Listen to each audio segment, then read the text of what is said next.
हरे हरे हरे राम हरे राम राम राम हरे हरे। सबको आवाज आ रहा है पीछे? हरि बोल। प्रार्थना में सब भाग लीजिए। गुरवे गौरचंद्राय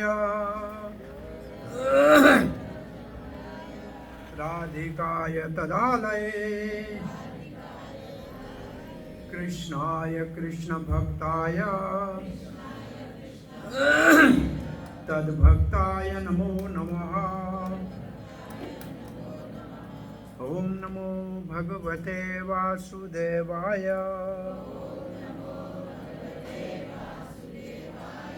ओम नमो भगवते वासुदेवाय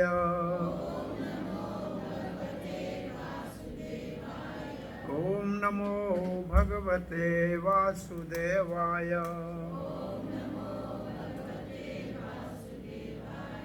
कृष्णाय वासुदेवाय देवकी नंदनाय च नंदगोपकुमाराय गोविंदाय नमो नमः।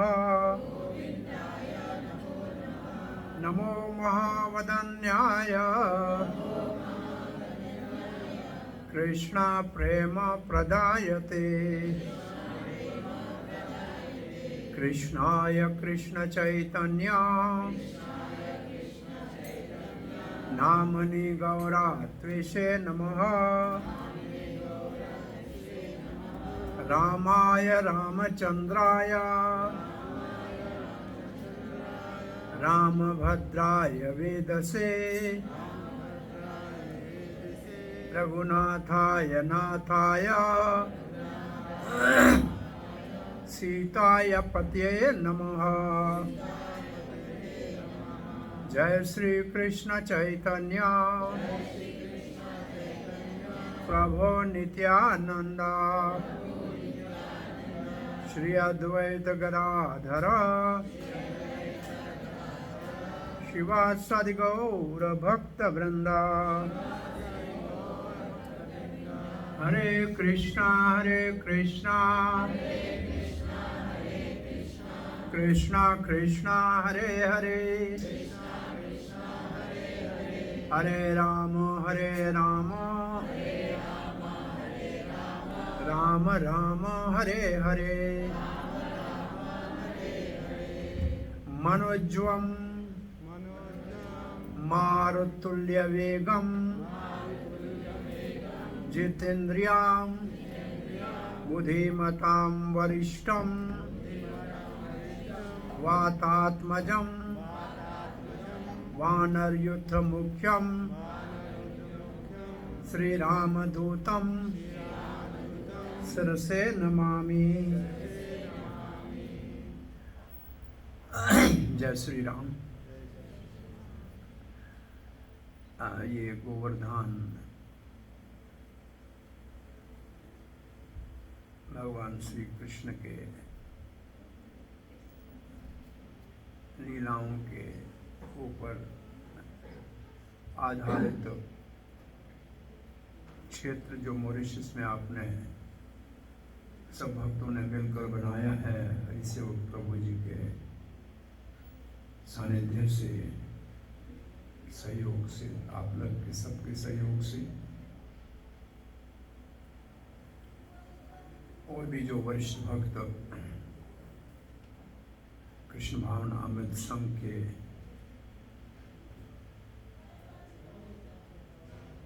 कार्यक्रम को हर विलेज में, नगर में, ग्राम में चैतन्य महाप्रभु की शिक्षा के अनुसार प्रचार करने का जो प्रयास कर रहे हैं, उसका एक सफल ये केंद्र उदाहरण है। 2 दिन पहले भगवान के दास्य भाव के परम भक्त इस मॉरिशस आइलैंड के आराध्य देव भगवान श्री रामचंद्र के अनन्य भक्त अंजनी सुत केसरी नंदन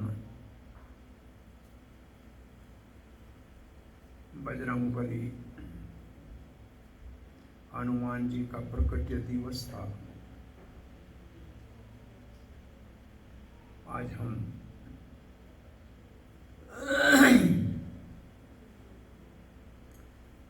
हमारा जो स्वरूप है, जीव का जो स्वरूप है, कृष्णेर नित्य दास, ये वास्तव में गुह्यतम ज्ञान है भगवद गीता का। भगवद गीता का गुह्यतम ज्ञान, मोस्ट कॉन्फिडेंशियल नॉलेज, वो है हम सब भगवान श्री कृष्ण के नित्य सेवक हैं। ईश्वर प्रभुपाद जी के तात्पर्य में भगवद गीता में लिखा है, इसको कहते हैं गुह्यतम ज्ञान। और इस दास भक्ति का प्रमाण और एक उदाहरण है हनुमान जी। नवदा भक्ति में दास्य भक्ति का, और दास्य भक्ति में भी एक होता है किंकर, और हनुमान जी किंकर है। एक दास होता है, एक किंकर होता है। इन दोनों में अंतर क्या है? जैसे एक गुरु जी के बहुत सारे शिष्य होते हैं, हजारों शिष्य हैं, वो सब दास हैं, परंतु एक होता है जो उनकी निज सेवा में होता है, बाहर खड़ा रहता है। जैसे कहेंगे आवाज दिया, क्या करूं जी महाराज, क्या करूं? तो किम करो मी इति किंकर, मैं क्या करूं? जैसे हनुमान जी बाहर बैठे रहते हैं, हनुमान जी राम जी की दरबार के, और प्रतीक्षा करते हैं क्या आ गया है, क्या करूं? इसको कहते हैं किंकर। तो जो दास भक्ति में भी किंकर भक्ति उच्च स्तर की भक्ति है। सो हमारे जीवन में हनुमान जी से बहुत सी शिक्षाएं हमारे साधन में आवश्यक है। उससे पहले हनुमान जी का जन्म के विषय में एक अप्सरा थी बृहस्पति की सेवा में। वो जल भरने के लिए गई थी, कुछ गंधर्वों को देखा वहां, तो उसके मन में गंधर्वों को देखकर सुंदरता के, चंचलता का, थोड़ा काम का भाव आया। और जब बृहस्पति की सेवा में जल भर के लाई तो वो थोड़ा हाव भाव ऐसे कर रही थी। बृहस्पति ने कहा बंदरिया की तरह क्या कर रहा हो, जाओ बंदरिया बन जाओ। तो एक अप्सरा को बृहस्पति ने श्राप दिया कि बंदरिया बन जाओ। उसने कहा मैं आपकी सेवक हूं, मुझसे अपराध हो गया, क्षमा करो। कहा निश्चित रूप से कोई भगवान की योजना होगी, इसलिए मेरे मुख से ये शब्द निकले हैं। आप धरती के ऊपर अंजना बन के जाओ, राम जी की सेवा के लिए हनुमान को जन्म देके वापस फिर मेरे यहाँ सेवा में आ जाना। तो अंजना जो हनुमान की माता है, वो जैसे आप देखेंगे रामायण में लिखा है कि सभी देवताओं ने अपने अंश से राम जी की सेवा के लिए वानर और रीछ उनमें अपने अपने अंश को भेजा था। ब्रह्मा जी ने जामवंत जी को अपने अंश से भेजा था, वायुदेव ने हनुमान जी को भेजा था, शंकर जी का भी अंश हनुमान जी को कहते हैं। नल नील ये सब कोई जो है अग्नि का अंश था, कोई अपना विश्वकर्मा का अंश था। तो ऐसे सब ये देवता थे जो इस अंश में राम जी की सेवा के लिए आए थे। और एक बात पहले समझ लीजिए कि वानर शब्द संस्कृत में मंकी के लिए नहीं होता। संस्कृत में वानर का अर्थ होता है वनस्पति खाने वाला। वनस्पति मतलब वेजिटेबल, जो फल आहार करते हैं उनको वानर बोलते हैं, वनस्पति खाने वाले। और ये पर्वतों के ऊपर रहते हैं तो इनको गिरिवासी कहते हैं। गिरी कहते हैं पर्वत को, या ये रहते हैं वन में तो इसको कहते हैं वनवासी। तो ये शब्द निकला वन मानस, वन में रहने वाले मानस। अब देखें इस वक्त आज इस जम्बू द्वीप में जिसमें हम रह रहे हैं, इस जम्बू द्वीप में एक वर्ष है किम पुरुष वर्ष। उसमें हनुमान जी आज भी राम जी की पूजा कर रहे। ये भागवत के 5वें स्कंद में जम्बू द्वीप के किम पुरुष वर्ष में हनुमान जी आज भी रामचंद्र की पूजा कर रहे हैं। और बहुत सुंदर मंत्र है जिससे वो राम जी की आराधना करते। तो किम पुरुष का अर्थ है क्या ये मनुष्य है, क्या ये पुरुष है। इसका मतलब वो मानव जैसे लगते, वो मानव जैसे ही लगते हैं लेकिन पूर्ण रूप से मानव नहीं है, इसलिए किम पुरुष कहते हैं, गिरिवासी कहते हैं, वनवासी कहते हैं, वनस्पति चरने व खाने वाले कहते हैं। सो अंजना देवी किष्किंधा में केसरी नाम के वानर राज की पत्नी बनी। हनुमान जी शंकर जी का कैसे अंश हैं? शंकर शिवन केसरी नंदन कहते हैं। तो जब क्षीर सागर का मंथन हुआ तो भगवान ने मोहिनी रूप का धारण किया था। भगवान विष्णु बहुत सुंदर एक नवयुवती कन्या बन के आए थे, मोहिनी मूर्ति। उसने असुरों को छल कर देवताओं को अमृत पिलाया था। तो देवता तो वहां सब थे। महादेव आए थे, विष पिया था। विष को वो मुख में रख नहीं सकते क्योंकि मुख में सदा राम नाम चलता है। वो अंदर ले नहीं जा सकते क्योंकि भगवान हृदय में बैठे हैं, इसलिए उनने विष कंठ में रख दिए। तो शंकर जी का नाम हो गया नीलकंठ महादेव। शंकर जी को जब ये पता लगा कि भगवान ने मोहिनी मूर्ति का अवतार लिया था तो शंकर जी का, मैंने सब अवतार देखे, ये अवतार नहीं देखा। देवता भी प्रभावित नहीं हुए थे तो मेरे को क्या होगा, मैं जाके देखता हूं। पार्वती को संग लिया, नंदी के साथ आए भगवान विष्णु के पास और भगवान विष्णु को प्रार्थना किया कि हे नारायण, मैंने आपके सब अवतारों का दर्शन किया है, मैंने मोहिनी मूर्ति अवतार नहीं देखा है। मेरी इच्छा मोहिनी मूर्ति अवतार को देखने की। ये प्रार्थना की शंकर जी ने। तो भगवान विष्णु मुस्कुराए और देखते ही देखते एक सुंदर कन्या के रूप में साड़ी पहनी, एक बाल हाथ में लिया, गेंद ऐसे खेलते हुए शंकर जी के आगे आए। शंकर जी उनकी ओर इतने आकर्षित हो गए, साथ में पार्वती खड़ी थी, उसका भी ध्यान नहीं रहा। शंकर जी मोहिनी मूर्ति के पीछे भागे और मोहिनी मूर्ति आगे, और ऋषियों के आश्रमों के अंदर से जा रही है मोहिनी मूर्ति, शंकर जी पीछे जा रहे हैं और उसको पकड़ने का प्रयास कर रहे हैं। और हाथ में आ गई तो मोहिनी मूर्ति उनके हाथ से ऐसे जैसे बल खा के सांप निकल जाता है, ऐसे निकल के चली गई। तो शंकर जी की शक्ति का हास हुआ।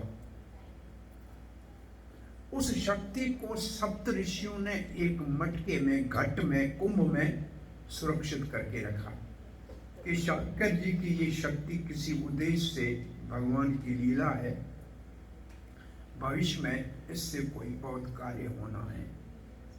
तो शंकर जी की शक्ति को 7 ऋषियों ने एक घट में, एक कुंभ में रखा और समय आने के ऊपर राम जी के अवतार के समय उन्होंने वायुदेव को प्रार्थना की कि आप ये शंकर जी के अंश को ले जाकर अंजनी के उदर में स्थापित करो।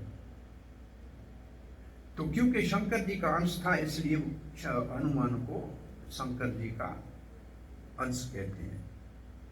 और वायुदेव लेकर गए उस शक्ति को, इसलिए वायुपुत्र हो गए। अंजना के उदर में स्थापित किया इसलिए अंजना माता हो गई, केसरी उनका पिता था, इसलिए हनुमान जी केसरी नंदन भी कहते हैं, मारुति नंदन भी कहते हैं। तो ये हनुमान की उत्पत्ति का एक जो है कथा है, किसी एक युग की कथा ऐसी है, एक कल्प की कथा। तो ऐसे भी कहते हैं कि जब महाराज दशरथ के पुत्र श्री यज्ञ में देव पुरुष जो खीर का यज्ञ लेकर आया, उसमें से विभाग करके कौशल्या, सुमित्रा और कैकेयी को भाग दे दिए अपने अपने हिस्से के। तो एक छोटा सा भाग वहां से चील ने उठाया उसी का और ले जाके अंजनी माता के पास उसको रख दिया। तो उससे हनुमान का जन्म हुआ। एक कल्प में ऐसी भी कथा शास्त्रों में आती है। तो इसका अर्थ ये है कि हनुमान का जन्म सामान्य मानव की तरह नहीं हुआ। और अंजनी माता उतनी देर रहनी थी हनुमान के साथ जब तक उसको जन्म हो जाए, उसके बाद वापस उसको देवलोक जाना था। तो जैसे हनुमान जी का प्रकट्य हुआ तो हनुमान ने कहा भूख लगी है मैया, करूं क्या? तो माँ ने कहा बेटा फल खाओ। बोला फल कैसा होता है, मेरे को मालूम नहीं। तो उस वक्त सूर्य उग रहा था, वो लाल दिख रहा था। बोला ऐसा लाल हो वो फल है। हनुमान ने ऐसा और कहाँ ढूंढूं, यही फल है, इसको खाता हूं। तो इसका अर्थ ये है कि जन्म लेते ही हनुमान शक्ति संपन्न थे। इसलिए हमने एक मंत्र पढ़ा था, मनोज्वम मारुत तुल्य वेगम। मन के समान मनोज्वम, मारुत हवा के समान, तुल्य बराबर, वेगम हनुमान की गति कितनी तेज है, मन और हवा के समान चलता है। और इसके समान चौथा चलता है गरुड़। एक कथा कृष्ण लीला में आती है कि भगवान श्री कृष्ण को किसी भी भक्त के अंदर अहंकार पसंद नहीं है।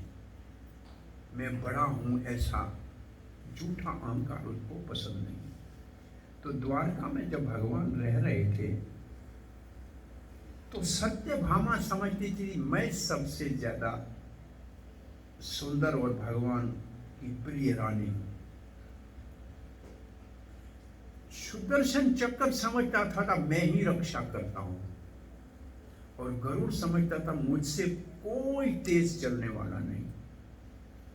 तो भगवान ने कहा तीनों को छोटा सा अहंकार हो गया है। तो गरुड़ को भगवान ने कहा जाओ किम पुरुष लोक में हनुमान को कहो कि श्री कृष्ण ने आपको बुलाया है। और सुदर्शन चक्र को कहा आप द्वारका की रक्षा करना, किसी को अंदर मत आने देना। और सत्यम हवा को भगवान ने कहा कि जब हनुमान आएगा तो पूछेगा सीता कहाँ है, क्या उत्तर दूंगा? तो कहा मैं हूं ना सुंदर, और कोई से कौन हो सकता है, मैं बैठा हूं। गरुड़ पहुंचा हनुमान जी के पास। हनुमान ने कहा आइए भगवान विष्णु के वाहन, क्या सेवा? बोला चलो भगवान श्री कृष्ण ने बुलाया है। बोला आप पधारिए, मैं आता हूं, सेवा करके आ रहा हूं। बोला तुम कब कूद कूद के पहुंचोगे, बहुत जल्दी जाना है, चलो मेरी पीठ के ऊपर।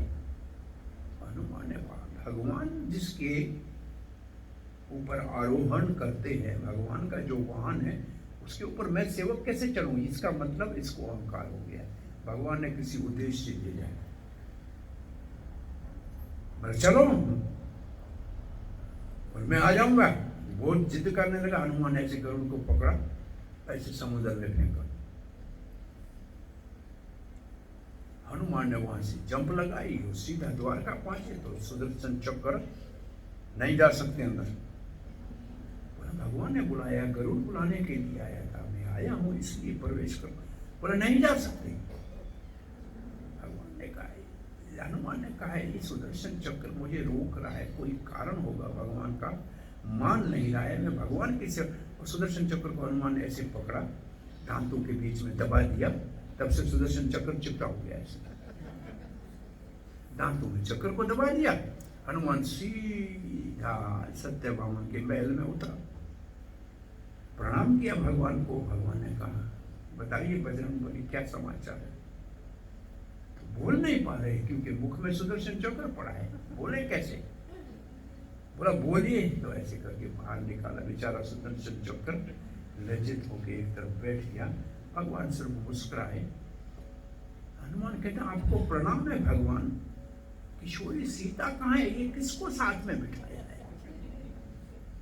सत्यभामा को बेचारी को तो बड़ा संकोच हुआ कि ये मेरे को तो पूछता ही नहीं है, तो कहता है कि सीता को देखना है। तो भगवान ने पूछा, हाँ बजरंगबली आ गए? गरुड़ को भेजा, बोला पीछे आता होगा। तब देखा कि भीगे पंख से गरुड़ जी आया है। हनुमान को देखा ये पहले कैसे पहुंच गए? तो तीनों का भगवान ने एक लीला में जो उनके अंदर बड़ाई का भाव आया था उसका हनुमान के द्वारा निवारण कर दिया। सो हम कह ये रहे थे हनुमान जन्म से ही दिव्य है, उसको बड़ा होके पढ़ के ऐसे कोई सीखने की जरूरत नहीं थी। उसने छलांग लगाई सीधी सूर्य को खाने के लिए। सूर्य ने देखा कि ये तो हमारे मित्र वायुदेव का पुत्र है, कोई बात नहीं आने दीजिए। जलाया नहीं सूर्य ने। आप देखेंगे लंका को भी हनुमान जला रहा है, उसकी पूंछ को आग ने नहीं जलाया। अग्नि ने कहा ये वायुदेव मेरा मित्र है, उसका बेटा है, तो मेरा काम इसको जलाना नहीं है। आग लग रही है, दूसरों के घर जल रहे हैं और इसकी पूंछ के ऊपर बर्फ पड़ी है जैसे आइसक्रीम लगी हुई है। और लाल रंग की आइसक्रीम किसी ने लगा दी है, वो ठंडी ठंडी लग रही थी। तो हनुमान जी को तो बड़ा अच्छा लग रहा था कि बहुत अच्छा है, इनके घर जल रहे हैं। और 3 हिस्सा लंका का हनुमान अकेले ने जला दिया, तो इसका नाम होना चाहिए था अग्निकांड, उसका नाम सुंदरकांड है। ये लंका पूरी जला दी उन्होंने। सूर्य देव को तो तपत भी नहीं, हनुमान को तो जरा आंच भी नहीं आई गर्मी की। परंतु उस दिन राहु को सूर्य के ऊपर ग्रहण बन के लगना था। तो राहु ने देखा मेरे से पहले सूर्य को और कौन खाने जा रहा है, ये कौन आ गया? राहु इंद्र के पास चला गया, बोला देवराज आप देवताओं के राजा हैं, हम आपकी प्रजा हैं। मेरा आज दिन था सूर्य के ऊपर ग्रहण लगाने का, और हमारे रास्ते में पता नहीं कौन और आया है। इंद्र को क्रोध आया, वो अपने हाथी के ऊपर चढ़ा, वज्र हाथ में उठाया, और जैसे हनुमान ने सफेद हाथी को देखा, बोला ये भी फल होगा, और इंद्र की ओर झपका। इंद्र को लगा ये तो मेरे को खाएगा, उसने वज्र चलाया, वज्र जाके हनुमान जी के जबड़े को लगाया। अभी तक नाम नहीं हनुमान का था। हनुमान शब्द का एक अर्थ है जिसका जबड़ा टूटा हुआ है। हनत मतलब टूटा हुआ, वो जो जबड़ा है, मान इसको हनुमान ऐसे नाम हो गया। और दूसरा हनुमान का अर्थ होता है जिसने अपने अहंकार को त्याग दिया और दास भाव को स्वीकार किया। हनंती मानव इति हनुमान, जिसने अपने अहंकार को त्याग दिया और भगवान की सेवा को अपने जीवन का लक्ष्य बना दिया, वो हनुमान। तो हनुमान को वज्र का प्रहार हुआ इंद्र का। हनुमान वो आकाश से नीचे गिरा, एक पहाड़ की गुफा में तलहटी में नीचे गिरा, चोट लगी, वज्र से चोट लगी हनुमान जी। वायुदेव ने कहा मेरे पुत्र का कौन सा दोष था, इंद्र ने वज्र क्यों चलाया? वायुदेव ने बहना बंद कर दिया, हवा बंद हो गई। अब सब देवता सांस नहीं ले पा रहे, क्या करें, कहाँ जाएं, क्या करें, क्या जाए? ब्रह्मा जी क्या करें? बोला पहले वायुदेव को चलो संतुष्ट करो, उसके पुत्र को आशीर्वाद दो, तभी हवा चलेगी। सारे देवता ब्रह्मा जी को लेके उस स्थान पे आए जहाँ हनुमान को गोद में लेकर वायुदेव बैठे थे। और ब्रह्मा जी के करमंडल में गंगा जल था। ब्रह्मा जी ने करमंडल से गंगा जल लेके हनुमान जी के ऊपर छिड़का। हनुमान सचेत हो गए, हनुमान अब कॉन्शियस हो गए। अब सब देवताओं ने कहा, वायुदेव इंद्र से गलती हो गई, आपके पुत्र के ऊपर वज्र का प्रहार किया। हम सब देवता आपको प्रार्थना करते हैं, आपके बालक को हम सब आशीर्वाद देने आए। अब आप हवा को चलना शुरू कर दो।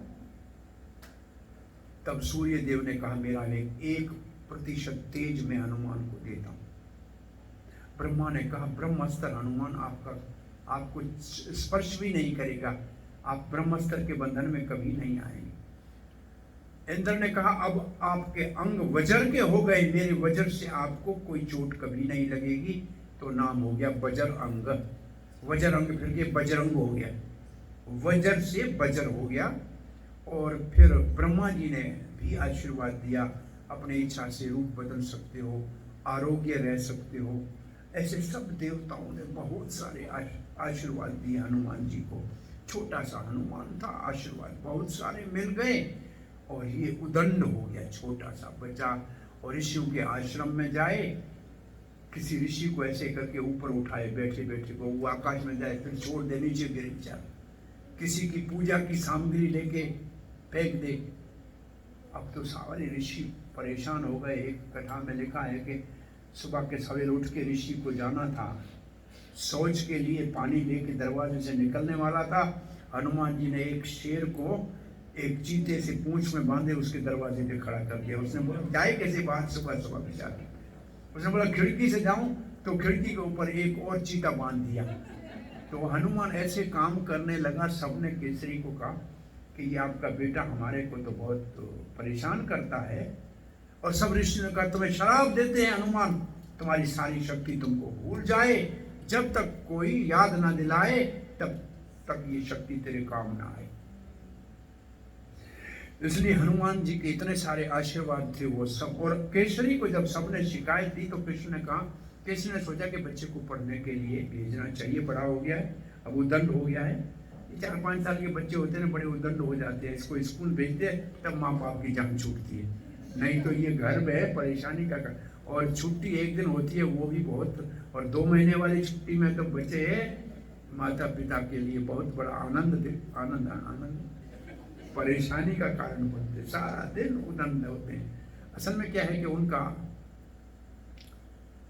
विज्ञानमय कोश विकसित होता है, अन्नमय कोश विकसित होता है, तब नाचते कूदते हैं। विज्ञान में तब 100% पूछते हैं, ये ऐसे क्यों है, ये ऐसे क्यों है। ऐसे बच्चों का 100% आपसे पूछेंगे और आपको किसी का उत्तर नहीं आता और आप दे भी नहीं सकते।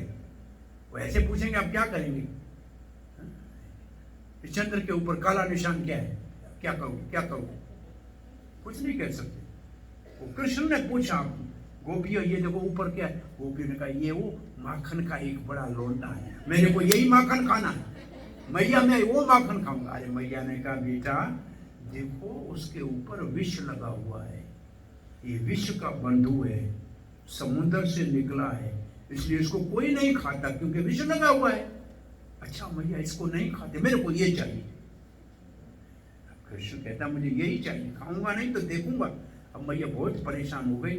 फिर वो सुंदर घी का थाल और उसके अंदर का देखो, ये इसके अंदर आ गया, अब तुम इसको पकड़ो। तो कन्हैया उसको कह रहा, मैया हाथ में नहीं आता है। तो ये बच्चों का ऐसे प्रश्न होते हैं, आप उसका उत्तर दे ही नहीं सकते। इसको कहते हैं उनके विज्ञानमय कोश का उस वक्त। इसलिए बच्चों का जब अन्नमय कोश डेवलप होता है ना, उस वक्त बच्चों को भगाना चाहिए, दौड़ाना चाहिए, या जाओ वो जाओ, ये लाओ वो जाओ, इधर जाओ उधर जाओ। उसकी एनर्जी बर्न करनी चाहिए, नहीं तो घर में उदम मचाएगा। उसको कहीं ना कहीं ले जाके घुमाना चाहिए, दौड़ो, आ जाओ, भागो, उसको हाथ लगा के आओ। एनर्जी बच्चों की वो कोश डेवलप, 5 कोश जो है, अन्नमय, प्राणमय, विज्ञान, ज्ञानमय, ये सब कोश डेवलप होते हैं। ये पुराने हमारे गुरुकुलों में आचार्यों को पता होता था, इसलिए बच्चों की शिक्षा उस ढंग से करते थे। अब 5 साल के बाद स्कूल में जाते हैं, वो तो ऊपर से जानकारी को उसमें ऐसे भरते हैं जैसे बोरी के अंदर धान भरा जाता है, कोई बुद्धि अंदर से निकालते नहीं। असल में एजुकेशन अंग्रेजी में जो शब्द है उसका मतलब है टू ब्रिंग आउट, जो अंदर में है उसको बाहर निकालना है। तो बाहर कुछ नहीं निकालते, ऊपर से माल भरते हैं, जो असली चीजें दब जाती है बेचारे की। सो अब हनुमान जी को केसरी ने कहा इसको पढ़ाने के लिए कहाँ भेजें? हाँ, सूर्य देव के पास ले जाता हूँ, क्योंकि वो तो भगवान श्री कृष्ण का शिष्य है। भगवत गीता भगवान से सूर्य ने सीखी है, इसलिए हम सूर्य देव के पास अपने बेटे को पढ़ने के लिए ले जाते हैं। और हनुमान जी को सूर्य देव के पास ले गए केसरी, बोला आप कृपा करके इसको विद्या प्राप्त करें। सूर्य ने कहा बात तो आपकी ठीक है, लेकिन मैं तो सुबह से शाम 24 घंटे मेरा काम तो रथ के ऊपर चलना है, दुनिया को प्रकाश देना है। मैं एक जगह रुकूंगा नहीं तो इसको शिक्षा कैसे दूंगा? बोला आपके रथ में इसको बिठा दो। रथ में जगह नहीं है। हाँ, सूर्य के रथ में कोई 70,000 वालकल्य ऋषि बैठ के वेद का पाठ करते हैं, वो रथ पूरा भरा होता है। तो हनुमान ने कहा कोई बात नहीं, मैं रथ की ओर मुंह करके चलूंगा और आप मुझे शिक्षा देना। ऐसे चलना आसान नहीं है। प्रभुपाद जी 77 में जब थोड़ा स्वास्थ्य ठीक नहीं था तो बॉम्बे से इंग्लैंड गए। तो इंग्लैंड में उनको ऊपर जब ले जाना होता था उनके कमरे में, तो एक भक्त आगे एक पीछे उनको पालकी ऐसे उठाते थे पालकी में। तो जो आगे वाला भक्त था वो कहता मैं प्रभुपाद को पीठ दे के कैसे उठाऊं, कि भाई मैं ऐसे उठाऊंगा तो प्रभुपाद तो मेरा पीठ हो जाएगी ना उसको। उसने प्रभुपाद के बगैर ऐसे ही पालकी में उल्टा चलने का अभ्यास किया। वो पालकी की तरफ मुंह करके प्रभुपाद को ऊपर ले गए,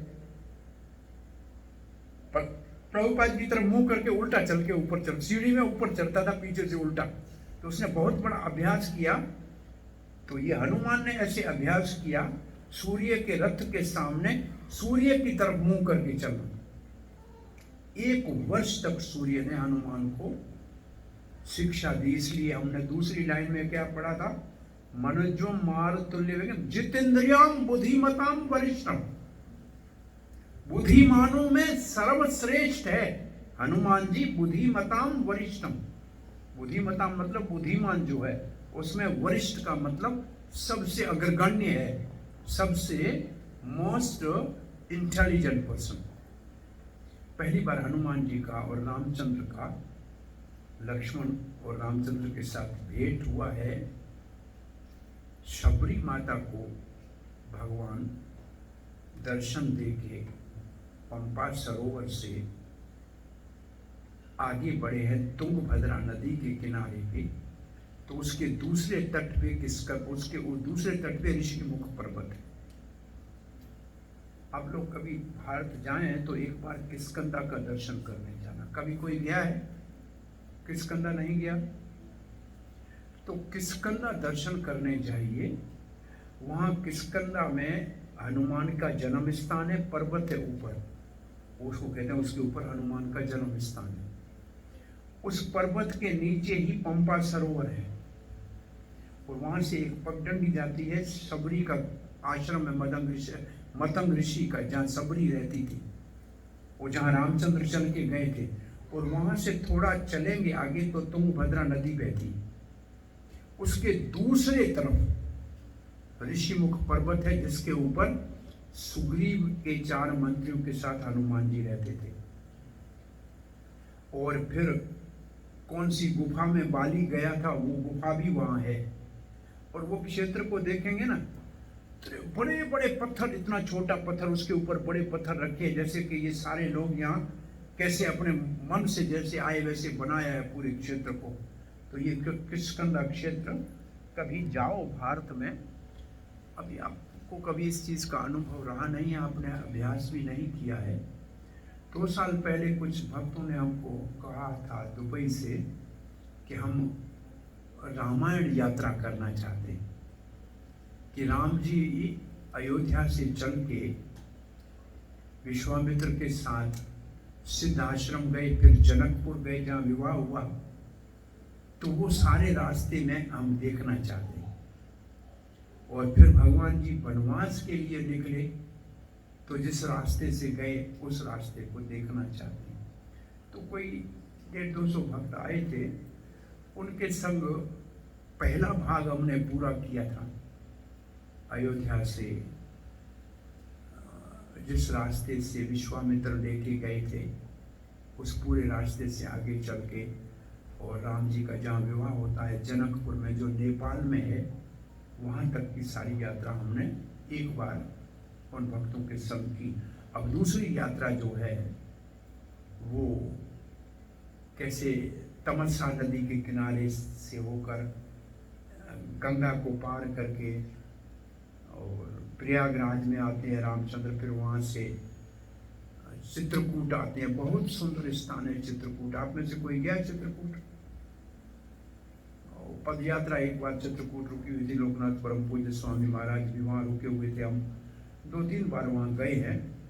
जैसे वृंदावन में गोवर्धन पर्वत है, ऐसे वहाँ कमदगिरी पर्वत है, उसकी परिक्रमा करते हैं भक्त। और उसी परिक्रमा एक स्थान है परिक्रमा में जहाँ राम और भरत का मिलन हुआ है, और जहाँ वो दोनों भाई मिले हैं वह पत्थर पिघल गए हैं, दोनों भाइयों के चरणों के निशान पड़े हैं, वो सुरक्षित करके रखा हुआ है। और वो पूरा सुंदर क्षेत्र है चित्रकूट का। और वहाँ से फिर दंडकारण्य शुरू होता है जो नासिक में पंचवटी तक आगे पहुँचता है। बॉम्बे तो बहुत उतरते हैं, बॉम्बे से पंचवटी चला जाए, बहुत दूर नहीं है नासिक में। नासिक जा सकते हैं, जहाँ शूर्पणखा का नाक कटा था वो स्थान है, जहाँ कालाराम मंदिर है, जहाँ से सीता को रावण अपहरण करने आया था, छाया सीता ले गया था, वो स्थान है। वो स्थान है जहाँ जटायु रावण से मरते हुए लड़ते हुए जहाँ गिरे थे, वो स्थान है। ये सब स्थान आज भी दर्शन के, बॉम्बे से 2-3 घंटे का रास्ता है ट्रेन का, या गाड़ी लेके जाएंगे नासिक में, तो ये सब दर्शन के राम जी के लीला के स्थान है। ये आपका आइलैंड तो रामायण का ही पूरा क्षेत्र है, तो राम की लीला के इन स्थानों का दर्शन करना चाहिए। अब तो अयोध्या में राम जी का मंदिर बना है, तो पूरे विश्व से लोग वहाँ दर्शन करने आ रहे हैं। तो ये बहुत अच्छा एक यहाँ बातों में हमें याद आ रहा है, तो इसलिए कह रहे हैं कि हनुमान जी का वहाँ मिलन पहली बार राम जी के साथ जहाँ हुआ है वो स्थान है जिसकी अब बात कर रहे थे। और 1 वर्ष तक हनुमान जी ने सूर्य देव से शिक्षा प्राप्त की। तो सूर्य देव ने कहा अब आप गुरु दक्षिणा दीजिए, शिक्षा पूरी हो गई। इससे एक बात ये लगती है, पहले स्कूल में पढ़ाता था गुरु, और जब पढ़ के पास हो जाता था तब गुरु दक्षिणा दी जाती थी। वो हर एक अपने योग्यता से, कोई गरीब है तो 1 रुपया दे तो भी बहुत है, गुरु उससे भी संतुष्ट था। कोई राजा है पूरा आश्रम बना के दे दे गुरुकुल का तो भी ठीक है, कुछ भी दे सकता है। तो हनुमान जी ने कहा आप जो आज्ञा करें वो हम आपको गुरु दक्षिणा दें। तो यहाँ सूर्य देव ने कहा मेरा पुत्र है सुग्रीव, गुरु दक्षिणा में आप मुझे वचन दो कि आप सुग्रीव के साथ सदा उसकी सुरक्षा करते रहो। ये सूर्य देव ने हनुमान जी से गुरु दक्षिणा में वचन लिए, इसलिए सुग्रीव के साथ हनुमान तब तक रहे जब तक सुग्रीव भटक रहा था। जब सुग्रीव को किष्किंधा का राज मिल गया, फिर हनुमान जी रामचंद्र की सेवा में चले, तब तक साथ में। सो अब शिक्षा ग्रहण करके हनुमान वापस आ गए और अब सुग्रीव के साथ रहने लगे। और सुग्रीव बाली के भय से, बाली को एक तो ये वरदान था उसके सामने कोई भी युद्ध करने आएगा तो आधी शक्ति उसकी बाली के पास चली जाएगी, इसके लिए बाली को कोई नहीं हरा सकता था। एक बार रावण आया था किष्किंधा, पूछा कहाँ है बाली, बोला समुद्र के किनारे संध्या वंदन करने गया है, पूजा करने गया है। बाली पीछे से जाके दबे कदमों से जा रहा था, पाँव आवाज न हो कि पीछे से जाके मैं बाली को दबोच दूंगा, क्योंकि सामने जाऊंगा तो आधी शक्ति चली जाएगी, तो पीछे से चला जाता हूं। बाली पूजा कर रहा था, लेकिन एक नजर देखा कि पीछे से ये लंकेश आ रहा है, तो इस हाथ से, सीधे हाथ से तो पूजा कर रहा था, जल था हाथ में, रावण को ऐसे उल्टे हाथ से पकड़ा और सीधे हाथ की कांख में ऐसे दबा दी, और पूजा पूरी करके रावण को साथ में ऐसे उठाया हुआ छलांग लगाई दूसरे समुद्र के किनारे, वहां पूजा की, तीसरे समुद्र की पूजा की। जब तीनों की पूजा की, वापस किसका नाम में आया, तो इसको ऐसे नीचे फेंका रावण। रावण ने कहा इससे युद्ध करने से कोई फायदा नहीं, आपसे मैत्री कर लेते हैं, आप हमारे मित्र हो। और रावण ऐसे ही लौट के वापस चला गया। इसलिए जब बाली रावण रामचंद्र के बाण से मूर्छित क्या गिरा था, जब से आकाश से कोई देवता गिरा हुआ है, गले में सोने की माला थी, इंद्र की तुई हुई, जिसमें लक्ष्मी का वास था। बाली कह रहा था, अब क्या बात कर रहे थे, बाली कह रहा था आपने सुग्रीव का इसलिए सहयोग किया है कि आपको सीता ये ढूंढ के लाके देगा, मैं रावण को कान से पकड़ के सीता के साथ यहां लाके आपको देता। तो राम जी ने कहा कि सीता के ढूंढने के लिए तो हमने सुग्रीव का सहयोग नहीं किया है, इस वक्त भरत अयोध्या का राजा है और हमारा धर्म है प्रजा में अन्याय हो तो उसको दंडित करें।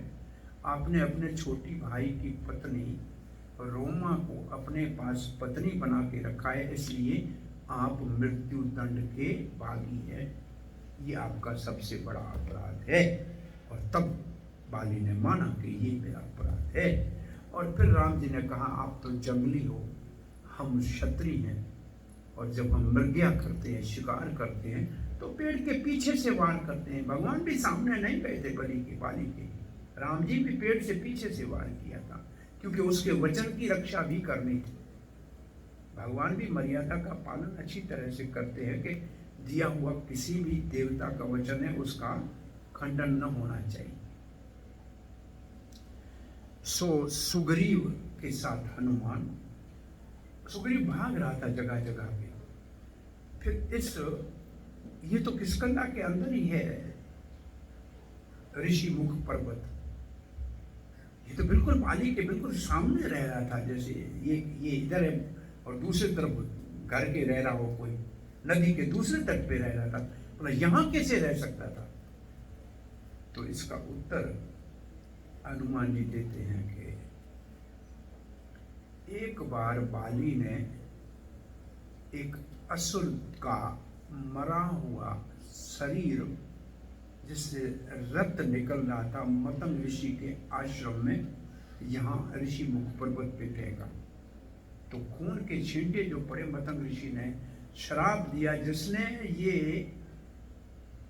असुर रक्त में लहू लहान मेरे आश्रम को अपवित्र करने के लिए फेंका है, अगर कभी वो यहाँ आएगा तो प्राण निकल जाएंगे। इसलिए बाली को पता था, इसलिए उस पर्वत पे नहीं जा सकता था, और वहां सुग्रीव अपने 4 मंत्रियों के साथ और हनुमान जी के साथ रह रहे। अब हम आज की कथा में हनुमान जी से कुछ शिक्षाएं जो हमको ग्रहण करनी चाहिए उनकी बात करते हैं। ये तो आप सब जानते हैं कि सुग्रीव ने वानरों के 4 दल बनाए, सबको कहा 1 महीने में सीता की खोज करके आओ। महीने के अंदर नहीं आया, देर लगा दी तो मार दूंगा, मृत्यु दंड। दक्षिण दिशा में जो वानरों का दल जा रहा था उसका नेतृत्व अंगद के पास था, जो युवराज था। जामवंत सबसे वरिष्ठ रीछराज उसमें था और हनुमान जी उस दल में थे। जाते समय राम जी ने हनुमान को मुद्रिका दी थी जिसके ऊपर राम लिखा हुआ था कि सीता मिल जाए तो उसको विश्वास दिलाना कि आप मेरे दूत हो, तो ये मुद्रिका दिखाना। रामदूत, ये रामदूत है, हनुमान जी रामदूत है। आपको रामदूत की परिभाषा आती है? रामदूत का अर्थ क्या है? जैसे आपके मॉरिशस में भारत का एम्बेसी है ना, उसको कहते हैं दूतावास। वहाँ जो एम्बेसडर है उसको कहते हैं ये भारत का दूत है। उसका काम क्या है? आपको भारत में जाने की अनुमति देता है। ऐसे हनुमान जी राम जी के दूत हैं। जिसको राम के पास जाना है उसको हनुमान से वीजा लगानी पड़े। तो हनुमान राम द्वारे तुम, राम द्वारे तुम पैसारे, बिना आज्ञा नहीं, बिना आज्ञा के कोई नहीं जा सकता।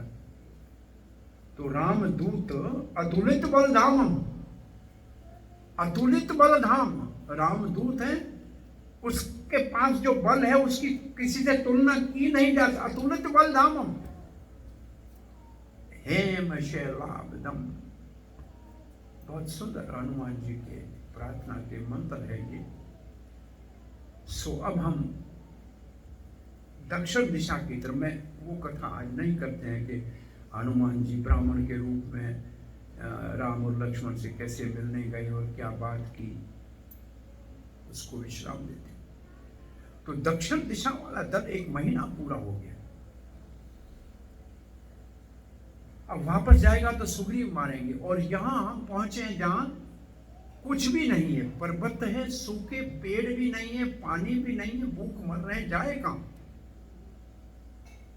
उधर मृत्यु, यहां मृत्यु, और सीता मिली नहीं, अब क्या करें? ये दल बड़ा चिंता में था। तो हनुमान जी ने कहीं से पक्षी कुछ उड़ते हुए दिखाई दिए, कुछ बर्ड्स उड़ रहे थे। बोला पानी होगा तब तो यहाँ पक्षी है। तो जाके देखा एक गुफा है, एक केव है। हनुमान जी ने इसके अंदर पानी होगा, चलो पहले पानी पीते हैं, थक गए हैं। तो एक दूसरे का हाथ पकड़ के गुफा के अंदर गए। अंधेरे से लंबा अंदर गए, बहुत सुंदर महल बना पड़ा था। पानी का बड़ा तालाब पड़ा था, एक गांबा सा बड़ा ग्रांड पानी का तालाब, बड़ा तालाब बना हुआ था। फल फूल के वृक्ष लगे हुए थे। हनुमान जी ने देखा एक जटाओं से स्त्री वहां बैठी थी। हनुमान जी ने उसको प्रणाम करके कहा, देवी आप कौन हो? आप कौन हो? हम राम जी के सेवक हैं, सीता की खोज में आए थे। कुछ पानी प्यास लगी थी, मिल नहीं रहा था, भूख लग रही थी। कुछ पक्षियों को देखा, हम अंदर प्रवेश कर गए। आप अनुमति दें तो पहले हम जल पान कर लें। बोला खाओ पियो। जल पिया, फल खाया, फिर पूछा कि अब बाहर कैसे जाएं? कहा कि उस स्त्री ने, जो तपस्विनी थी, उसने कहा मेरा नाम है स्वयं प्रभा, मेरी सहेली थी हेमा, वो स्वर्ग की अप्सरा थी। मैं दानव ने ये महल बनाया था हेमा के लिए, और हेमा के साथ इस महल में रह रहा था। इंद्र को पता लगा कि हमारी अप्सरा दानव उठा के गया है, तो इंद्र ने मैं दानव को यहां आके भगाया और हेमा को वापस स्वर्ग ले गया। हेमा ने मेरे को इस महल की सुरक्षा के लिए यहाँ रखा है और मैं तपस्या करती हूँ यहाँ। अब यहाँ एक बार आने वाला मैं दानव के बनाए हुए इस महल से निकल नहीं सकता। हनुमान जी ने कहा राम जी की सेवा करनी है, बाहर निकलने का कोई रास्ता होगा? बोला एक ही रास्ता है, सब आप आंखें बंद करो, मैं मेरी योग शक्ति से आपको यहाँ से बाहर निकाल दूंगी। अब सब इस दल ने अपनी आंखें बंद की। स्वयं प्रभा ने अपनी योग शक्ति से इनको गुफा से बाहर कान पहुंचा दिया, समुद्र के किनारे। सामने समुद्र है, अब कुछ भी नहीं है, न पेड़ है न पौधा है, एक पहाड़ पड़ा है पास में। अब अंगद कहता है कि ऐसे करते हैं, यहाँ मरण तक बिछा के तपस्या करते हैं, वापस जाएंगे तो सुग्रीव मार देगा, सीता तो मिली नहीं। अब मरना नहीं है तो यहाँ बैठ के, तो किसी वानर ने कहा वापस चलो गुफा में, बहुत खाने पीने का माल है। हनुमान जी ने कहा जब इंद्र उस गुफा से मैं को ढूंढ निकाल सकता है तो लक्ष्मण जी के तेज बाण हमको वहां छोड़ेंगे नहीं, अंदर मत जाना, गलती मत करना। और अब यहाँ बैठ के तपस्या करके मरना भी ठीक नहीं है। आपस में बातें चल रही है क्या करना चाहिए। तो एक बहुत बड़ा पंचा निकला उस पर्वत के नीचे से और कहने लगा भूखा कब से था, आज क्या कृपा की है भगवान ने, इतने सारे वानर भेज दिए, मेरा पेट भर जाएगा। वानर कहते हैं वैसे उधर मरना इधर मरना, ये तीसरा कोई मारने वाला कहां से आ गया। वानर चिंतित हुए, देखा बड़ा गीध है, वल्चर है बहुत बड़ा, भारी भरकम। हनुमान जी ने कहा अरे क्या देखो, एक वो गीध था जटायु जिसने राम जी के लिए रावण के साथ युद्ध किया, एक ये गीध है राम के भक्तों को खाना चाहता है। उसने कहा जटायु का नाम किसने लिया? बोले वो तो मेरा छोटा भाई था, मेरा नाम संपाति है। जब मेरा भाई आकाश में उड़ रहा था तो मैंने मेरे पंखों से सूर्य की जलन से उसको बचाया, मेरे पंख जल गए, मैं नीचे गिर गया, मेरे भाई से अलग हो गया। आज मैंने आपने मेरे भाई की कथा पूरी बताई है, सारी कथा बताओ। तो जटायु की कथा हनुमान जी ने बताई। संपाति ने कहा मैं यहाँ पढ़ा रहता हूँ, मेरा बेटा जाता है मेरे लिए भोजन लाता है, एक दिन भोजन लाने में देर हो गई तो मैंने कहा बेटा देर से क्यों आए? पूरा आकाश से एक राक्षस एक स्त्री को ले जा रहा था, लेकिन उसने उस राक्षस को रोका नहीं। उस दिन मेरे भोजन में देर हो गई तो मैं जानता हूं आप जो ढूंढने आए वही स्त्री होगी जिसको वो राक्षस लेके जा रहा था। और मैं ये भी जानता हूं वो राक्षस रावण है, क्योंकि समुद्र के उस पार उसकी लंका है और उसकी पीठ के ऊपर मेरे पंजों के निशान हैं, मैंने उसको एक बार नोचा था। अब आप एक काम करो, आप मेरे को समुद्र में चल के स्नान कराओगे तो मेरे नए पर निकल आएंगे। मेरे को वरदान है कि जब राम जी के दूत वानर आपको समुद्र में स्नान कराएंगे आपके नए पर निकल आएंगे, तब मैं आपको बता सकता हूं सीता कहां है, क्योंकि मेरी नजर दूर तक जाती है। संपाति वानरों ने कहा मरना तो है ही, उठाते हैं, देखे स्नान करके पता लग जाए तो अच्छा है, नहीं तो वैसे भी मरना है। वानरों ने उठाया संपाति को, जाके समुद्र में स्नान कराया, पर निकले। उसने ऊपर उठ के देखा कि मैं यहाँ से देख रहा हूँ 100 योजन दूर सामने लंका में सीता है, अब आप में से कोई जा सकता है तो जाके उसका पता लगा। यहाँ से संपाति उड़ के चला गया। वैसे आप कभी नहीं पढ़ेंगे और जगह पे संपाति ने क्या किया। अब जब रावण का भगवान ने उद्धार कर लिया, सीता को वहां से मुक्त करा दिया, तो फिर विभीषण को लंका का राजा बनाया। अब इतने सारे राक्षस वहां मरे हुए थे, जो वानर मरे थे उनके लिए तो राम जी ने इंद्र को कहा कि आप अमृत की वर्षा करो, ये सब जीवित हो जाए। वो तो जीवित हो गए। वो राक्षस जो मरे थे वो पूरा लंका जो है वो शव पड़े थे, उसकी सफाई किसने की? संपाति ने। संपाति अपने और सारे वल्चर को, गीधों को लाया, बड़ी समाज, और सारी लंका को साफ करके जो है विभीषण का राज अभिषेक से पहले पूरा लंका को साफ कर दिया। ये आप कभी नहीं सुना नहीं होगा कि ये काम संपाति ने किया था राम जी की सेवा के लिए, लक्ष्मण की सेवा के लिए। सो अब पता तो लग गया कि सीता कहाँ है। अपने पास कितना समय है? अरे सेवक जी 15 मिनट और 10 मिनट, ठीक है। अब थोड़ा संक्षेप में इसको आपको बताते हैं कि अब सबने कहा कि उस तरफ जाएगा कौन? तो किसी ने कहा मैं 10 योजन से ऊपर नहीं जा सकता हूं, मैं 20 में 25। अंगद ने मैं 100 योजन जाऊंगा। अंगद ने कहा 100 योजन में जा सकता हूं, वापस पता नहीं आ पाऊंगा कि नहीं। जामवंत ने कहा हमारा आप लीडर हो, लीडर को हम संकट में नहीं डाल सकते। जामवंत ने कहा मैं तो कई बार जा सकता हूं, एक बार भी नहीं। भगवान वामन देव का चरण जब ऊपर गंगा के लाने के लिए पहुंच गया था कारण सागर में, मैंने उसकी परिक्रमा की थी। मैंने क्षीर सागर में औषधियां डाली थी, लेकिन अब मैं बूढ़ा हो गया, मेरे से जप नहीं लगेगा। हनुमान चुप करके बैठे थे, कुछ नहीं बोले। और उस वक्त जामवत ने कहा, हे पवन पुत्र, देव अतुलित बल धाम है, तुम्हारे बल का बराबर कुछ नहीं है, तुम क्यों नहीं कुछ बोलते? तो हनुमान जी ने कहा, ये तो मेरी प्रशंसा कर रही है, ये तो अच्छी बात नहीं है, निम्रता अच्छी चीज है। तब जामवत ने कहा, राम के काज में आज आपको ऐश्वर्य मिल रहा है, ये कैसे आप गवाओगे?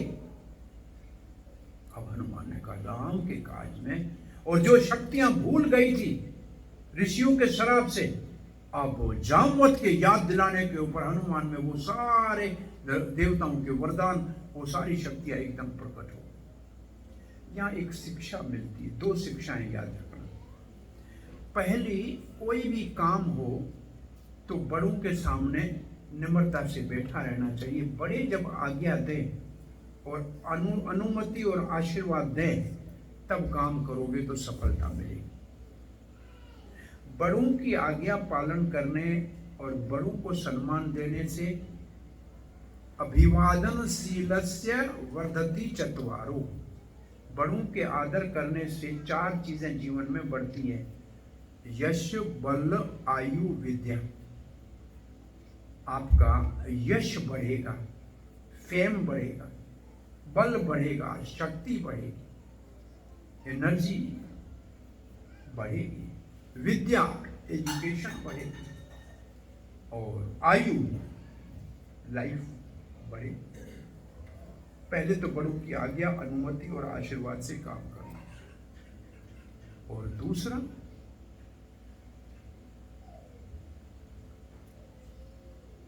हनुमान जी ने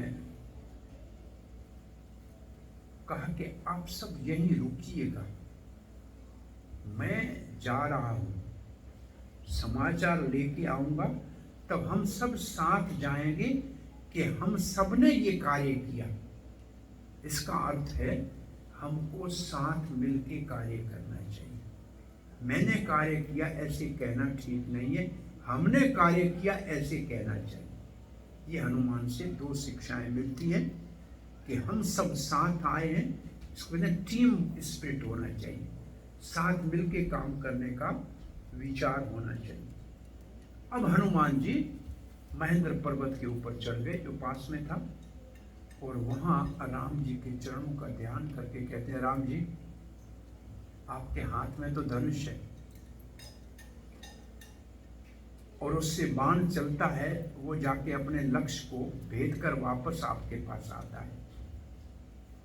आज मैं प्रार्थना कर रहा हूं कि आपके धनुष से मुझ हनुमान को बाण करके यहां से चलाओ, मैं लंका जाऊं, सीता का पता लगा के वापस आऊं, क्योंकि राम जी के बाण का यही काम है, वो जाता है, अपने लक्ष्य को छूता है, फिर वापस आता है। तो हनुमान मानो कि राम जी के धनुष का बाण बन गया और आकाश से उड़ा है, और जब उड़ा है तो पीछे से कई वृक्ष उखड़ के उसके पीछे गए हैं, समुद्र में गिरे हैं, कई नए नए झरने खुले, कई बहुत से पशु यहाँ से भाग गए। हनुमान का पीछे जो उड़ने के लिए जोर लगा ना, पीछे से वे उसके साथ पीछे कुछ गए, गिरे, कुछ आगे उसके साथ उड़े। तब देवताओं ने कहा, काम तो राम के में जा रहा है, और राम हमारे काम के लिए अवतार लिया है। हनुमान जी में बल है, इसकी परीक्षा लेके देखते हैं कितना बल है। तो उन्होंने सागर को कहा, जो सगर के पुत्रों के द्वारा निर्मित है। सागर नाम कैसे पड़ा? सगर महाराज के पुत्रों ने सागर को अपने रथ के पहियों से बनाया। तो सागर महाराज का, वो सूर्य वंश का सागर महाराज है, और आज सूर्य वंश के रामचंद्र के सेवा में हनुमान जा रहा है। तो सागर ने मेनाक पर्वत को कहा कि आज वायु पुत्र को थोड़ा विश्राम और फल फूल के लिए जाके रुकने के लिए कहो। मिनाक ने कहा, जब इंद्र पर्वतों को पहले विंग हुआ करते थे, पर थे, इंद्र ने अपने वज्र से काट दिए, क्योंकि वो कहीं भी जाके बैठते थे शहर ही पूरा तबाह हो गया। अब जब एक आपका मोन्टाइन ब्लास यहाँ से उठे उड़े और जाके पोर्ट लुइस पे बैठे तो क्या होगा, सभी दब जाएगा ना। तो इंद्र ने पर काट दिए वज्र से। तो मिनाक कहता है वायुदेव ने मेरे को धक्का दिया समुद्र में, मेरे पर बच गए। तो ये वायु के पुत्र की सेवा का आज मुझे अवसर मिल रहा है। सो मिनाक बाहर निकला, आदमी का रूप धारण किया, फल फूल लेके हनुमान को कहते हैं, आइए आइए वायुपुत्र, तुम्हारे पिता से मेरा बहुत स्नेह था, उन्होंने मेरे पर बचाए थे, आज आप थोड़ी देर विश्राम कीजिए, 100 योजन बहुत दूर है, कुछ फल खाइए फिर जाइए। हनुमान ने कहा, राम कामा नहीं विश्रामा, राम की सेवा में रुकना नहीं होता है। मैं आपके इस आतिथ्य को, इस आपकी हॉस्पिटलिटी को स्वीकार करता हूँ, मानता हूँ, लेता हूँ, इसको नमस्कार करता हूँ, लेकिन भोगूंगा नहीं फल, ना आराम करूंगा, मैं तो राम के काम में जाऊंगा। देखो, हनुमान एक साधक भक्त है, भक्ति सीता से मिलती है और सीता की कृपा से राम की सेवा मिलती है। तो हनुमान मानो सीता के पास मानो भक्ति को लेने जा रहे हैं। तो भक्त के रास्ते में पहली रुकावट क्या आती है? भोग। आराम करो, खाओ पियो, मौजे। इसमें जो अटक गया वो भगवान को नहीं पाएगा, भगवान बहुत दूर रह जाएंगे। हनुमान ने भोग के ऊपर त्याग से विजय प्राप्त की। भोग को नहीं भोगा, त्याग किया। तो जीवन में निज विराग विद्या, चैतन्य महाप्रभु का अवतार ही त्याग सिखाने के लिए आया है, वैराग सिखाने के लिए आया है। तो ये पहली बात है। देवताओं ने कहा बलवान है, बलवान हो, बुद्धिमान ना हो तो काम नहीं बनता है, इसकी बुद्धि की परीक्षा लेते हैं। तो सांपों की माता सुरसा को कहा, सांप की माता अपने बच्चों, सांप के बच्चे अपने को खा जाती है, तो परीक्षा में बहुत कठोर होती है। उसको कहा हनुमान की परीक्षा लो। वो मुंह खोल के हनुमान के सामने खड़ी हो गई कि ब्रह्मा जी ने मुझे वरदान दिया है, आओ इसमें प्रवेश करो। हनुमान जी का, देवी पहले सीता का पता लगाऊं, राम जी को बताऊं, फिर आपके मुंह में आ जाऊंगा। बोला मौत के मुंह में कोई नहीं आता है, अभी आओ।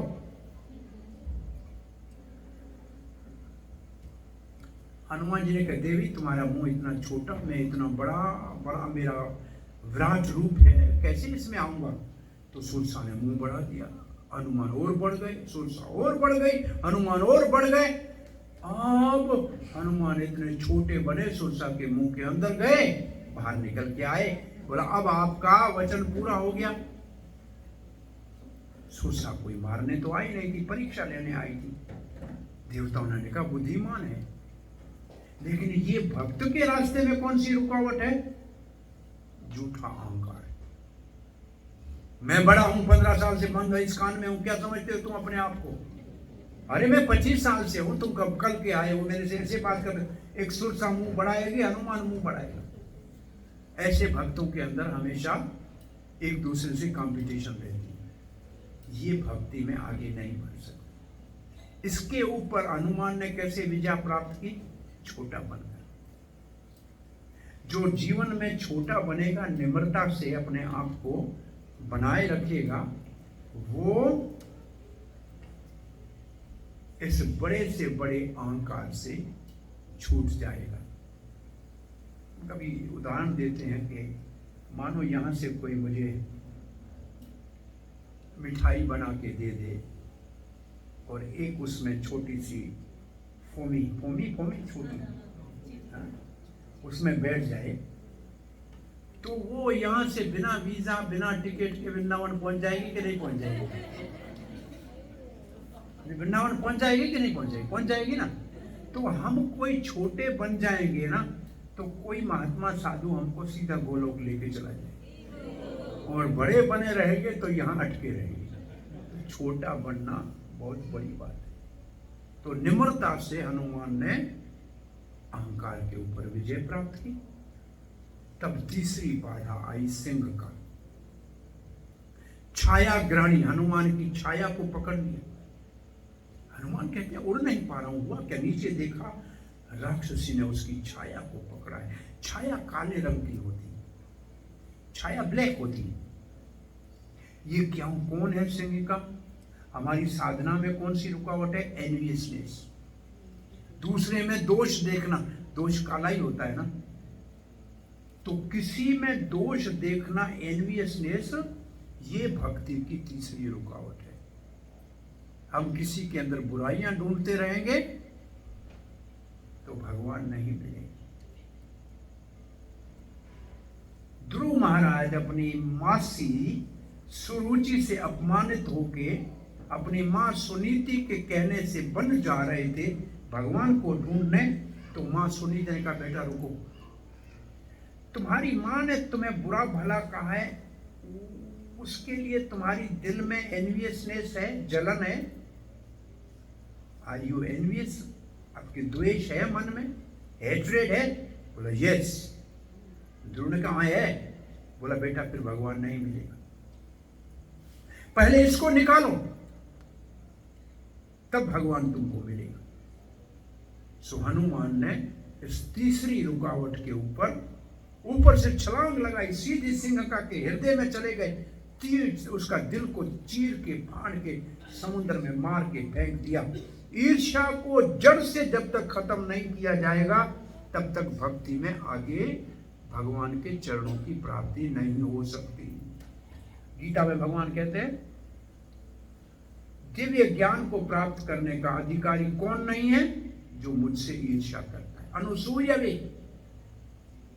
अनुसूय वे 9वें अध्याय का श्लोक है कि जो तुम मुझसे अर्जुन ईर्ष्या नहीं करते हो, इसलिए तुम इस दिव्य ज्ञान को, इस गोपनीय ज्ञान को, इस मोस्ट कॉन्फिडेंशियल नॉलेज को लेने के अधिकार हो। ईर्ष्या करता है वो नहीं ले सकता है इसको।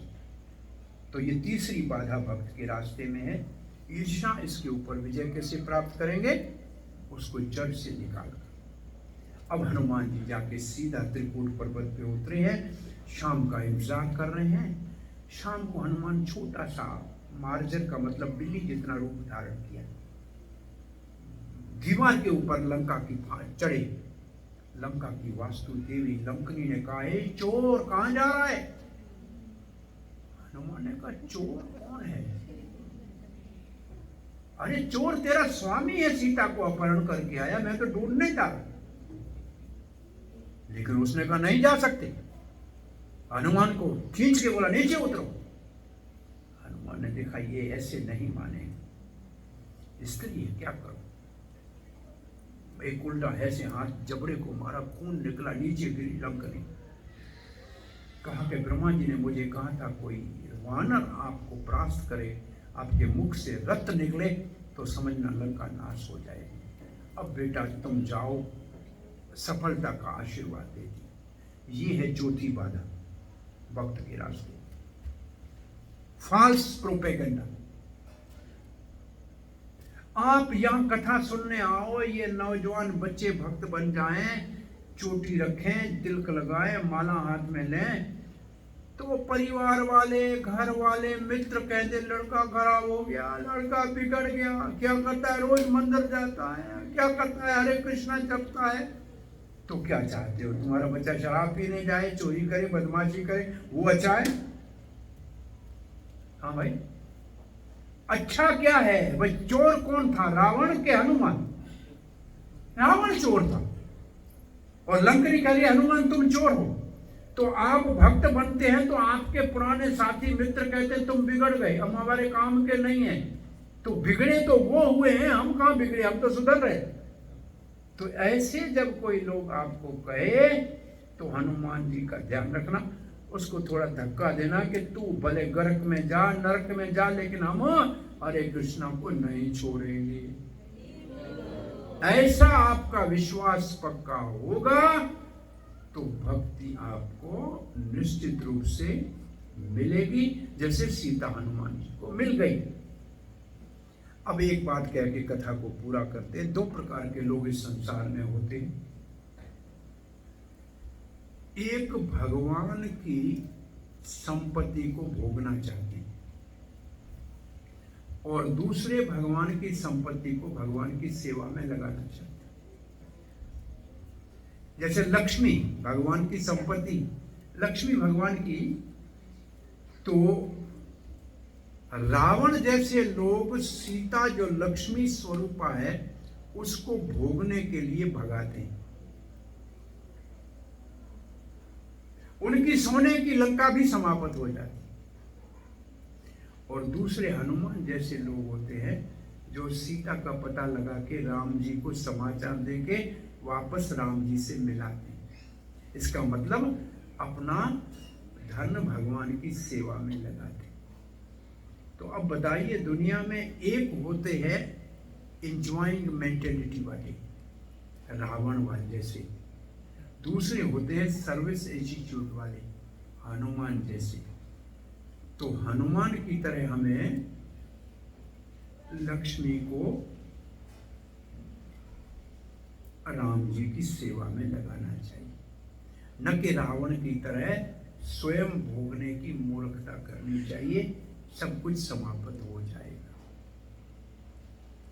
राम राघव राम राघव राम राघव रक्षा माम।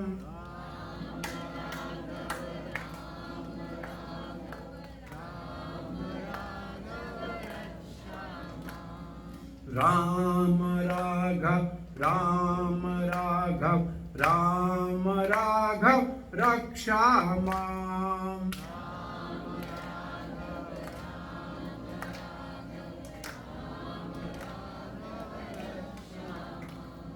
कृष्ण केशव कृष्ण केशव कृष्ण केशव पाहि माम।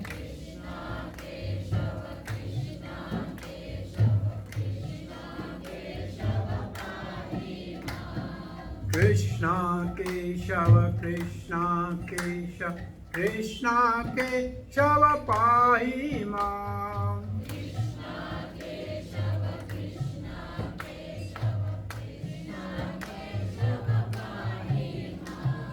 राम राघव राम राघव राम राघव रक्षा माम।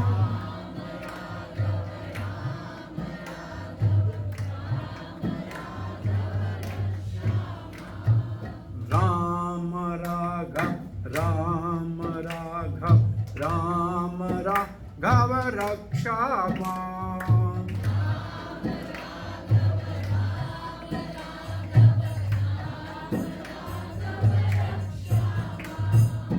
ये चैतन्य महाप्रभु गाया करते थे।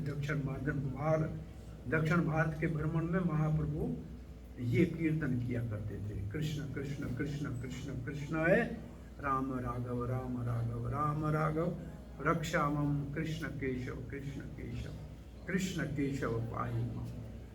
ये करना चाहिए कीर्तन समय समय के ऊपर के लोगों को ये लगे कि चैतन्य महाप्रभु ही राम जी के राघव के नाम से रक्षा के लिए कीर्तन किया करते थे। ये हमारी परंपरा में है। और चैतन्य महाप्रभु ने षटभुज रूप दिखाया था, 2 हाथ कृष्ण के, 2 राम के और 2 सन्यासी चैतन्य महाप्रभु के थे। तो इस बात को आयरलैंड में अच्छी तरह लोगों को समझाना चाहिए कि चैतन्य महाप्रभु राम जी का भी उसी के अंदर ही समाये हुए थे। जय श्री राम। बजरंगबली हनुमान की हिताई गौर प्रेमानंदे। आप किसी को कोई जिज्ञासा है, प्रश्न है? नहीं तो प्रसाद खाओ, अपने अपने घर जाओ।